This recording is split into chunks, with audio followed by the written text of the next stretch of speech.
Today, you're gonna learn how to play Chuck Berry style rock and roll rhythm guitar, just like this. So we're gonna start out with the mid-50s and Chuck Berry. We're gonna focus on the boogie rhythm and what exactly makes rock and roll different from these early 50s styles and what the development eventually turned into. So the development of rock and roll can be traced back into the 40s and early 50s. Coming into the 50s, we had artists like Fats Domino and Bill Haley and the Comets that were playing music that might resemble what we would maybe call rockabilly, styles like this, where it was sort of rock and roll music, but the real home of what we would still consider to this day rock and roll starts in the mid-1950s, roughly 1955, 1956, with artists like Chuck Berry, Little Richard, Elvis, and Jerry Lee Lewis. So let's talk about the rhythm of rock and roll. So there's a great video with one of my favorite drummers, Steve Jordan. Now, Steve Jordan has played with Keith Richards for 30 odd years. He was actually the drummer in the Chuck Berry documentary that was sort of put together by Keith Richards and had people like Bo Diddley and Eric Clapton, all these different guests on there. There's a video of him talking about what makes the rock and roll sound. And the real distinction here is that all of these drummers that were playing on the early rock and roll records were not rock and roll drummers. It didn't exist. So all these drummers were playing swing, shuffle, big band. They were basically jazz drummers. So when people like Chuck Berry and Little Richard came along and they're playing all of these straight eighth notes, now that sound would be basically like this. That is happening against the drums playing a shuffle, basically playing. And that juxtaposition of the drums playing a shuffle with the guitar or the right hand of Little Richard playing straight eighth notes, that is rock and roll. So the way that Steve describes it in this video is the rock is these straight eighth notes, and the roll is the shuffle, the triplet feel that the drummer is playing. And that push and pull is really what gives it the sound of rock and roll. So it's very important when you're listening to this music to listen to it in the context that it was made. To us now, rock and roll doesn't sound all that crazy. We have death metal bands that are playing now. There's such a drastic change between the 1950s and now, but you have to put it in context. These rock and roll groups, whether it's Chuck Berry, Little Richard, Elvis, Jerry Lee Lewis, this was youth music made for teenagers, and people were basically calling this the devil's music. This was like riots. There are literally stories of shows happening and riots going down, the police coming in and beating people up. It was crazy stories. So this music really was rebellious music. It was almost the original punk rock music. Really the first punk rock rebellious music that was played on the radio. So as a rock guitar player, it's incredibly important to understand what Chuck Berry was doing.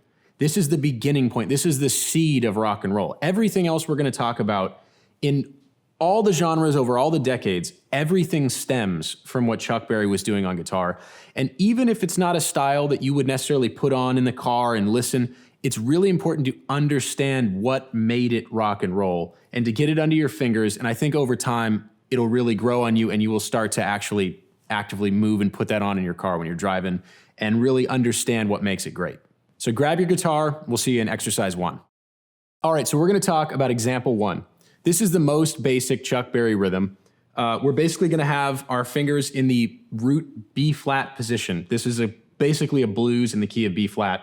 It's rock and roll, but it's a blues progression, 12-bar progression. So the 12-bar progression is here in B flat. This is the root position right here. When I play this, I actually play it with my index finger and middle finger on the root and fifth like this. And when I play the 6th, I play it with my pinky. And that's actually going to become more relevant when we talk about example 2 as to why I finger it this way.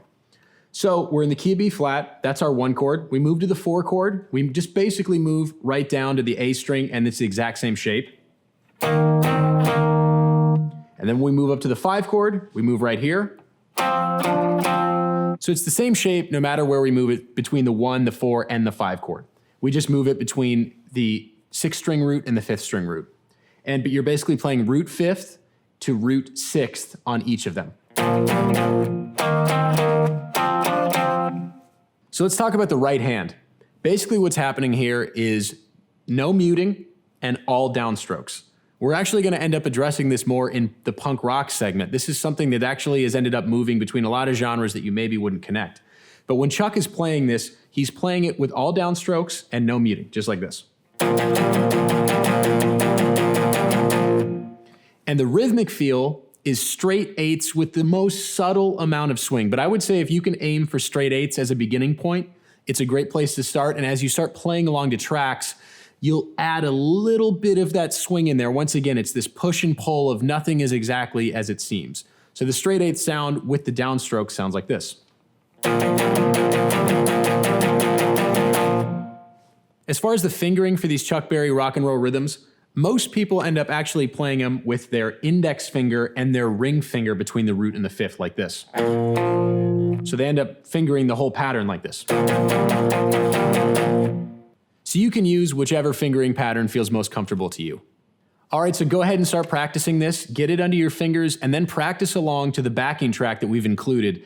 This is going to really make it feel real because the drums are playing that swing, shuffle feel against your straight eighth notes. If you're playing to a metronome, it's not gonna feel the same. I would start with a metronome, build up the speed, and then eventually when you get it up to the tempo of the track, play along to the backing track and it'll feel like the real thing.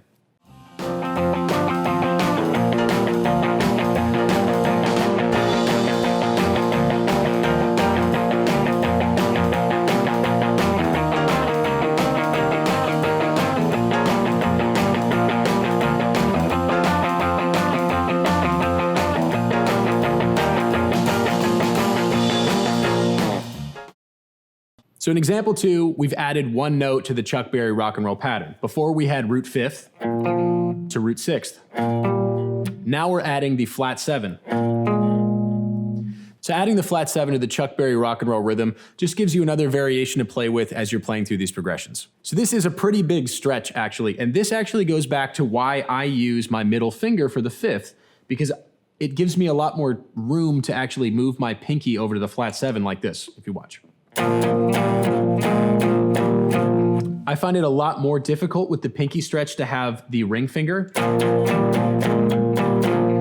you don't have to necessarily keep that fretted the whole time, but still that movement's a little more difficult for me. I like to use index and middle. Once again, whatever is more comfortable for you is the best option, but that's the reason that I use the middle finger instead of the ring finger for this pattern.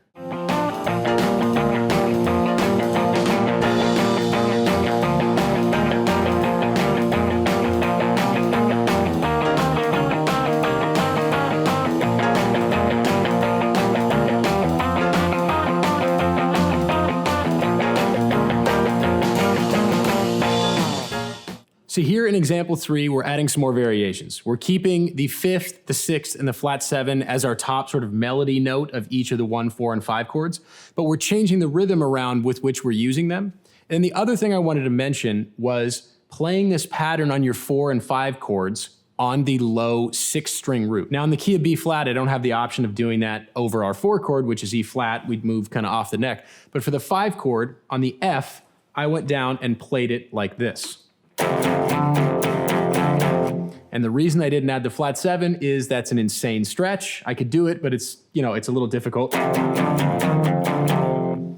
But sometimes as you move further up the neck in certain keys, it's nice to actually play them on the 6-string root because they start to sound a little small and anemic. For instance, if you're in the key of D and you're playing up here, it starts to get small, it doesn't sound right. But if you move down to your 4 and 5 being here, you end up having a bigger, girthier sound. So you can mix it up depending on the key and the sound that you want to go for.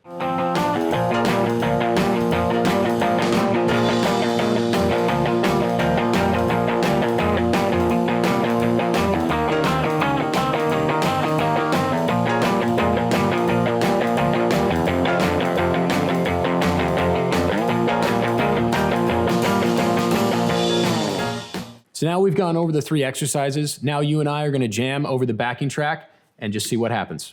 All right, so welcome to the jam. How this is gonna work is I'm gonna play a chorus, you're gonna play a chorus, I'm gonna play a chorus. We're gonna continue that through 6 choruses of the Chuck Berry rock and roll groove. All right, I'm gonna start off with example 1.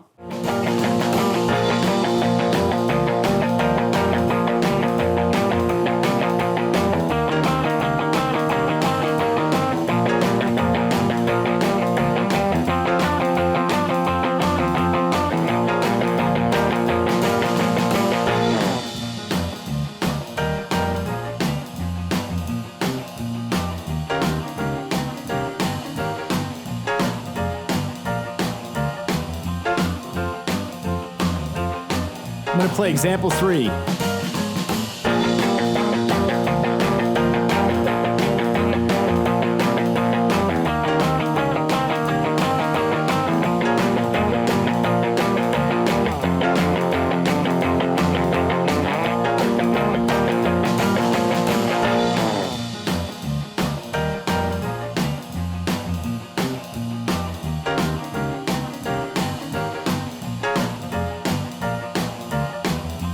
Now we're gonna play whatever we feel.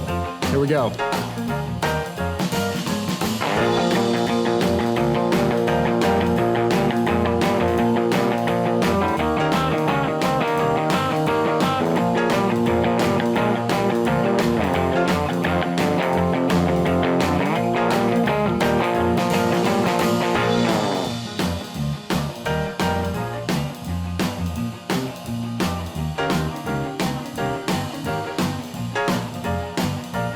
Here we go.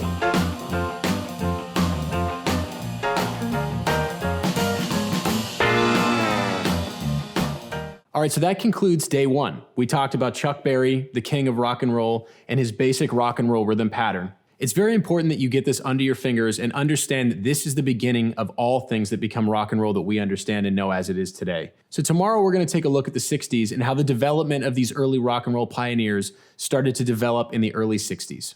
Thanks for watching. Before you go, are you an intermediate guitarist? Have you stopped making progress and you don't know how to get to the next level? Go to Pick Up Music. We're the only site that specializes in guitar lessons for intermediate guitarists.